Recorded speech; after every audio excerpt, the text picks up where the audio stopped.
여러분 안녕하십니까? 2024년 7월 13일 토요일 좋은 아침입니다. 오늘 매일 한 절 큐티 본문 말씀은 예레미야 32장 1절부터 15절까지 말씀입니다. 말씀의 제목은 아나돗에 있는 밭을 사라입니다. 말씀 요약을 하면 유다의 멸망을 예언하다가 갇힌 예레미야에게 하나님의 말씀이 임합니다. 하나님은 예레미야에게 아나돗에 있는 하나벨의 밭을 사고 유다의 회복을 예언하라고 하십니다.입니다. 오늘 제가 묵상하는 큐티는 두 절입니다. 32장 14절과 15절입니다. 전능하신 여호와 이스라엘 하나님이 말씀하신다. 너는 봉한 것과 봉하지 않는 이 매매 계약서를 토기에 담아 오랫동안 보관하라. 전능한 나 여호와 이스라엘 하나님이 말하지만 사람들이 이 땅에서 집과 밭과 포도원을 다시 사고 팔 것이다.입니다. 32장의 처음에 보면 1절에 보면은 시드기왕 10년이라고 나오거든요. 그때 바벨론의 사람들이 성을 이렇게 에워싸고 있는 거예요.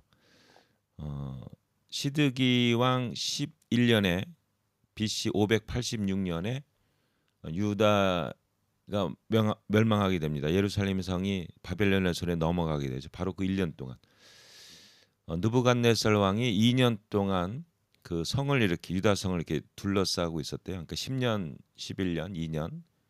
그러고 이제 결국은 이제 멸망을 하는 거죠.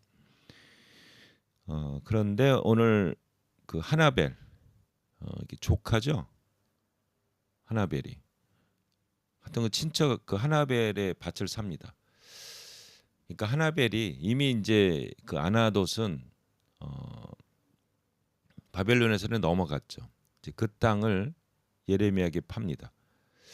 모르겠어요. 하나벨이 무슨 사정이 있어서 그걸 팔았는지 모르겠지만 별 이제 이제 가치도 떨어지죠. 뭐 지금 전쟁 중에 무슨 밭에 가치가 있겠습니까?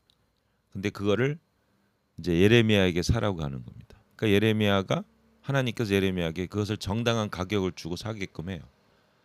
그리고 이제 말씀하시는 거예요. 그 매매 계약서를 그 토기에 담아서 이제 상하지 않게 잘 보관하라. 알려주고 보관하라. 그러면 나중에 이제 이 땅과 집과 밭과 포도원을 다시 사고 팔 것이라는 예언을 하게 됩니다. 예레미야 그 11장에 보면은 그 아나돗이 이 예레미야의 고향이에요. 아나돗이. 그 아나돗 사람이 예레미야를 막 죽이려고 한다는 내용이 그 예레미야 11장에 나오거든요. 그래서 막 고향 사람들이 자기를 죽이려 한다고 막 슬퍼하는 내용이 나오는데 오늘 이 말씀하고 관련된 것이 아닌가 하는 생각이 들어요. 정확하게는 모르겠지만 왜냐하면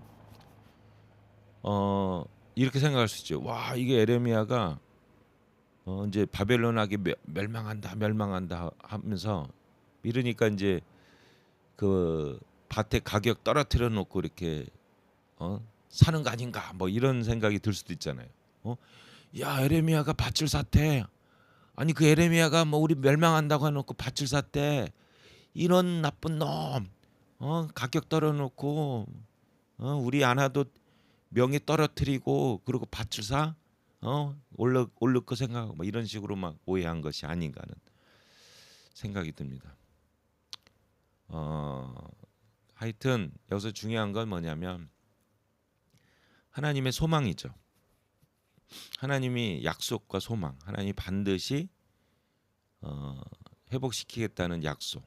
그래서 그 70년이거든요. 70년 후면은 그리고 이제 밭을 사니까 70년 후라고 이제 예레미야가 얘기를 했잖아요. 이 예레미야가 나이가 지금 몇 살이에요? 어린 소년이지만은 40년 동안 사역을 했으니까 그래도 50살 정도 됐을 거예요. 50살이나 뭐 그렇게. 그러면 70년이면은 그 당시에는 살고 있지 않은 나이잖아요. 근데 이 막 밭을 샀다는 거는 뭐냐면 이게 에레미야가 자기 이익을 찾고 있다 뭐 이렇게도 오해할 수 있잖아요. 그럼 하여튼 근데 하나님은 70년 후에 반드시 회복시키겠다는 약속의 말씀을 예레미야에게 밭을 삼을 통해서 그것도 정당한 가격을 주고 삼을 통해서 이루어지게 하였습니다. 이런 실제적인 걸 통하여 하나님 반드시 회복시키겠다는 약속의 말씀을 주게 됩니다. 우리가 삶을 살다 보면 여러 가지 어려운 일을 당하거든요. 그때 우리가 꼭 붙들고 있을 게 뭡니까? 바로 하나님의 약속의 말씀이죠. 그 약속의 말씀 반드시 실현돼서 우리에게 희망과 소망을 줍니다. 우리가 이 잔머리를 굴리게 되면, 이성적으로 생각하게 되면은 에레미야가 나쁜 놈이 되는 거예요. 나쁜 사람. 이게 야 70년 후에 저기 회복한다고 해놓고 밭을 사? 이게 말이 돼? 이러면서 에레미야를 그냥 막 나쁘게 해가지고 막 죽여버리자 뭐 이렇게 될 수도 있지만 그건 인간적인 생각이죠. 하나님은 70년 후에 회복돼서 다시 이 땅, 이 밭을 사고 팔 것이라는 약속의 말씀을 주신 거죠. 하나님의 생각은 우리 인간들이 이렇게 이해할 수가 없는 아주 차원이 틀린 약속이죠. 이 하나님 여러분을 사랑하시고 여러분에게 약속의 말씀을 주십니다. 우리 약속의 말씀 붙잡고 꼭 승리하시는 주님의 귀한 종들 되시기를 예수님의 이름으로 축복합니다. 하나님 아버지, 예레미야가 70년 후에 회복될 것을 믿고 자기 세대가 아닌 자기 후손의 세대가 이 밭을 살 것을 믿고 주님 하나님의 약속의 말씀 붙잡고 밭을 삽니다. 이 말씀은 그 후에 70년 후에 반드시 이루어지게 되었습니다. 우리 하나님은 약속의 하나님이요, 우리 하나님이 약속을 실천하시는 살아계신 하나님입니다. 이 하나님 믿고 믿음으로 끝까지 감당하는 주님의 귀한 종들 되게 도와주시옵소서. 오늘날도 이 말씀 붙잡고 하나님 말씀 붙잡고 승리하는 귀한 하나님의 자녀들 되게 도와주십시오. 예수님의 이름으로 기도합니다. 아멘. 한마디, 아나돗의 밭을 사라. 70년 후에 다시 사고 팔 것이다. 아멘.